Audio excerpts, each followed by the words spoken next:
ابو دفتر چلے جاتے، امی کچن میں مصروف ہو جاتی اور میں گھر میں اکیلی بور ہوتی جیسا اکثر ہوتا ہے۔ گھر میں تنہائی ستانے لگتی تو توجہ فون کی گھنٹی پر مرکوز رہنے لگی۔ ایک روز اچانک گھنٹی بجی، میں نے اٹھایا، مردانہ آواز تھی۔ پوچھا، کون صاحب؟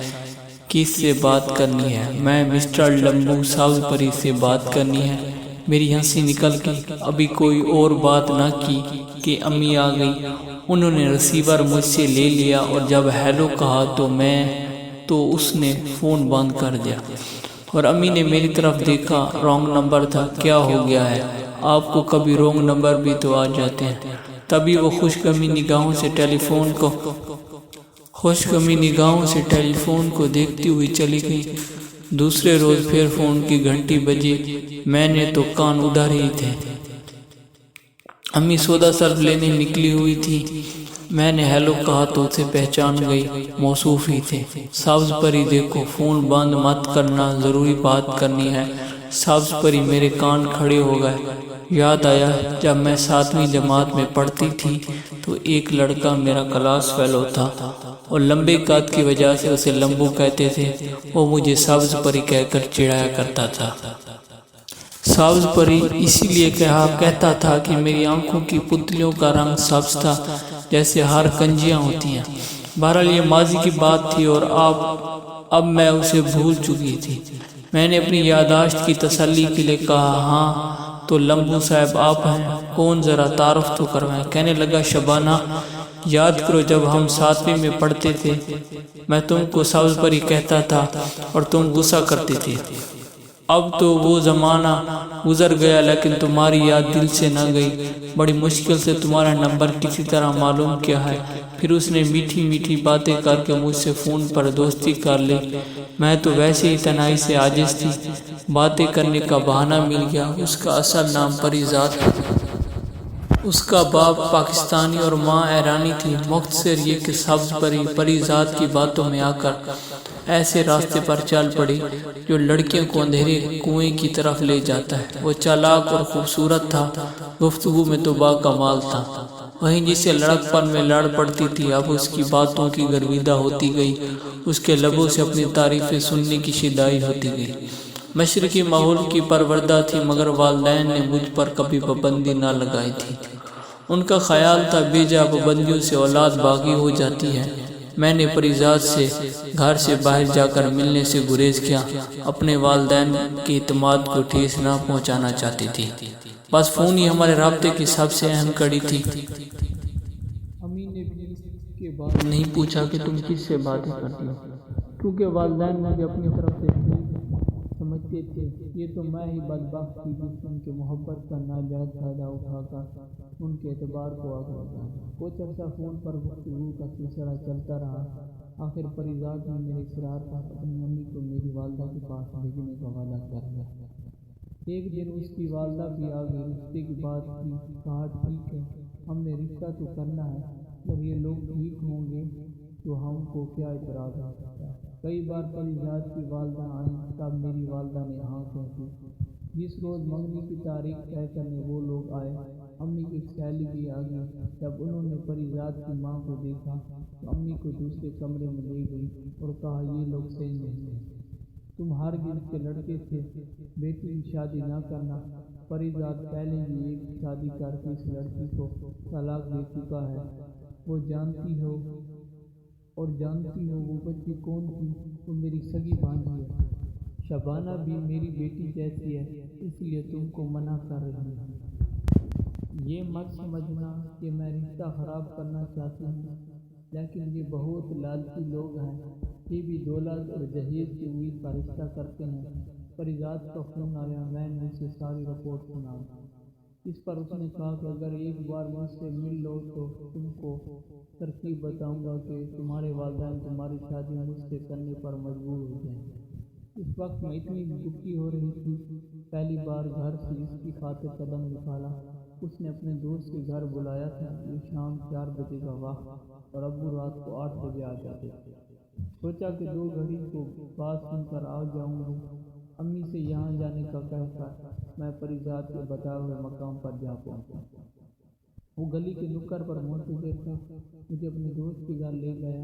میں نے کہا جلدی سے بتاؤ جو کہنا ہے، کچھ نہیں کہنا ہے، بس یہی کہانی۔ اپنی امی کو فون کرو اور کہو کہ تمہیں یہاں سے آ کر لے جائے، ورنہ میں تم کو نہیں جانے دوں گا۔ رات کو بھی یہیں رکنا پڑے گا، صبح کیا ہوگا دیکھی جائے گی۔ اس کی بات سن کر میرے پیروں تلے سے زمین نکل گئی۔ میں نے بہت کہا جانے دو، اس نے باہر جانے کا ڈر میں مغفل کر دیا اور اصرار کیا اب ماں کو فون کر کے بلاؤں، اگر یہاں سے جانا چاہتی ہوں، ورنہ کبھی بھی گھر جانے کے بارے میں سوچنا بھی نہیں۔ اوہ میرے اللہ، پہلے تو سمجھی یہ ستا رہا ہے یا مذاق کر رہا ہے، لیکن جب شام سے رات ہوگی میں اس کا کہا ماننے پر مجبور ہوگی۔ امی کو فون ملایا کہ جلدی سے فلاں جگہ پر آ جائیں، ورنہ میرے رات پر غائب رہنے سے آپ لوگ کسی کو منہ دکھانے کے قابل نہ رہیں گے۔ آپ لوگ رشتے سے انکار کر رہے ہیں اور اسی وجہ سے پریزاد مجھے آزاد کرنے پر راضی نہیں ہے۔ میرا سر دو پاٹوں کے بیچ میں آ گیا تھا۔ ابو گھر نہیں لوٹے تھے۔ امی نے بھائی کو ساتھ لیا اور وہ ٹیکسی میں بیٹھ کر آ گئے۔ معاملے کی نزاکت کو سمجھ چکی تھی، سمجھداری سے کام لیا اور پریزاد کی منت سماجت کی گئی اور عزت سے میری شادی پریزاد کے ساتھ کر دیں گی، لہذا کوئی ایسا قدم اٹھانے کی ضرورت نہیں جس سے دونوں گھرانوں کی عزت اچھلتی ہوئی نظر آئی۔ بھائی غیرت سے مرا جا رہا تھا، اس نے بڑی مشکل سے امی کی وجہ سے غصہ ضبط کیا۔ وہ چھوٹا تھا اس لیے بھی خاموش تھا، ورنہ اس کی حالت ایسی ہو رہی تھی کہ اس کا بس چلتا پریزاد کا گلا دبا دیتا۔ بڑی منت سماجت کے بعد امی مجھے پریزاد کے چنگل سے چھڑا لائیں، مگر تمام رات سو نہ سکی۔ ابو سے چھپانا چاہتی تھی مگر چھپا نہ سکی، ان کو ڈر تھا کہ کہیں میں گھر سے نہ چلی جاؤں۔ ابو بہت پیار کرتے تھے، تب بھی غصہ کرنے کی بجائے اتنا سمجھانے کی کوشش کی، مگر میرے دل سے پریزاد کا خیال اترتا نہ تھا۔ رونے سے کام تھا، وہ مجھے روشنی کا راستہ دکھا رہے تھے، لیکن میں اندھیری کی طرف پرواز کرنے پر بازید تھی۔ میں نے کھانا پینا ترک کر دیا۔ ڈاکٹر، وحید، حکیم، طبیب سب نے میرے مرض کو لا علاج قرار دے دیا۔ جب ابو نے میری ایسی حالت دیکھی وہ سوچنے پر مجبور ہو گئے۔ تب پریزاد کی والدہ دوبارہ آئی اور جھولی پھیلا کر رشتے کی بھیک مانگنے لگی۔ کہا میرا بیٹا کھاتا ہے نہ پیتا، بیمار پڑ گیا ہے۔ جب دونوں طرف ایک جیسا معاملہ پایا، ابو کو ہتھیار ڈالنے پڑے۔ قسمت پر حالات چھوڑ کر انہوں نے ہاں کر دی، کیونکہ میری ضد نے سارے گھر کا سکون برباد کر کے رکھ دیا تھا۔ ابو اس بات پر راضی ہوئے کہ اگر بعد میں پریزاد نے وفا نہ کی اور برا سلوک رکھا تو وہ مجھے سہارا نہ دیں گے اور نہ میں فریاد لے کر آؤں گی۔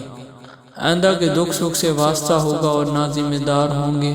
ایک سادہ سی تقریب میں بہت بے دلی سے والد صاحب نے فریضہ سے میرا نکاح کر کے رخصت کیا اور میں دلہن بن کر اپنے من چاہے محبوب کے گھر آ گئی۔ پریزاد کے گھر کیا آ گئی، ایسے گھر میں آ گئی جہاں چار چڑیلیں منہ کھولے میری منتظر تھی، جیسے وہ مجھے زندہ نگل جائیں گی۔ لڑکیوں کا آزادانہ ماحول تھا، وہ اپنے مرد دوستوں کو گھر بلا لیتی، ان کے ساتھ سیر کرنے کو ان کی موٹر وے میں گھومتی تھی۔ کیا ہو سکتا تھا، سب کشتیاں جلا آئی تھی، واپس بھی نہیں جا سکتی تھی۔ واپس ابو کے گھر لوٹ جاؤں، شاید معاف کر دے۔ اتنی ناراضگی کے باوجود انہوں نے جہیز سے میرا گھر بھر دیا تھا، تو کیسے وہ مجھے تباہ ہونے دیتے؟ یہ تو اولاد ہی ہوتی ہے جو ماں باپ کو چھوڑ دیتی ہے۔ پریزاد کے راز اب مجھ پر کھلنے لگے۔ صبح گیا، اگلی صبح گھر آتا، میں اس کی رات بھر راہ دیکھتی، جانے وہ اپنی راتیں کہاں گزارتا تھا۔ جب پتہ چلا کہ وہ پکا جواری ہے تو زندگی مجھ پر پہاڑ بن کر گری۔ ایک دن نندوں نے جھگڑا کر کے گھر سے نکال دیا، پڑوسی دیکھ رہے تھے، اپنے گھر لے گئے۔ پھر پریزاد جب گھر آیا، ان کو بلایا اور سب پڑوسی نے شرم دلائی، لان تان کی، تو پریزاد نے مجھے شہر سے دور مکان کرائے پر لے دیا۔ گرمی سردی دن رات اکیلے ہی رہنا تھا۔ نندیں نہیں چاہتی تھی کہ میں ان کی سرگرمیوں میں دیکھوں، اور پریزاد نے اپنی عادت نہ بدلی، راتوں کو غائب رہتا، گھر آتا مہمانوں کی طرح۔ 4 سال میں نے ایسے گزار دیے، اس دوران 2 بچے بھی ہو گئے۔ ان کی پرورش کے مسئلے بھی اکیلے نمٹنے پر مجبور تھی۔ پریزاد گھر نہ آیا۔ اب مجھے کھوج ہوئی تو اپنی پڑوسن سے منت سماجت کی کہ شوہر کے ذریعے کسی طرح معلوم کرا دو میرا شوہر آخر کہاں ہوتا ہے۔ اسے مجھ پر ترس آ گیا۔ اسی طرح رابعہ کے میاں نے بالآخر معلوم کر لیا کہ پریزاد نے دوسری شادی کر رکھی ہے۔ لڑکی ایک امیر باپ کی اکلوتی بیٹی ہے۔ یہ گھر داماد بن گئے ہیں۔ ایک دن دونوں بچے لے کر میں ان سیٹھ صاحب کے گھر جا پہنچی جن کے گھر یہ داماد بنے تھے۔ گیٹ پر ہی پریزاد نے مجھے دیکھ لیا، جلدی سے میری طرف آئے اور کہا تم یہاں کیوں آئی ہو؟ معلوم ہے کہ میری کوئی ملازمت نہیں ہے، میں ان صاحب کی کمپنی کا منیجر ہوں اور ان کا دیا تمہارے بچے کھاتے ہیں۔ اگر میں یہ ملازمت نہ کروں تو تم اور تمہارے بچے بھوکے مر جائیں۔ مجھے گھر کے اندر جانے نہ دیا اور فوراً باہر سے ٹیکسی پکڑ کر گھر لائے۔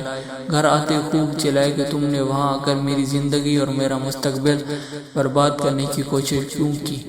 جانتی ہو اگر وہ لوگ تم کو دیکھ لیتے تو کیا ہوتا؟ میں تم کو طلاق دیتا ہوں تاکہ تم بیوی کی حیثیت سے وہاں نہ آ سکو۔ آج تو میں بچ گیا، اگر میرے باس کو پتہ چل جاتا کہ میری ایک بیوی اور 2 بچے ہیں تو میں ان کی ساری دولت سے محروم ہو جاتا۔ یوں ایک لالچی اور خود غرض انسان نے دولت کی خاطر اپنی بیوی اور بچوں کو چھوڑ دیا۔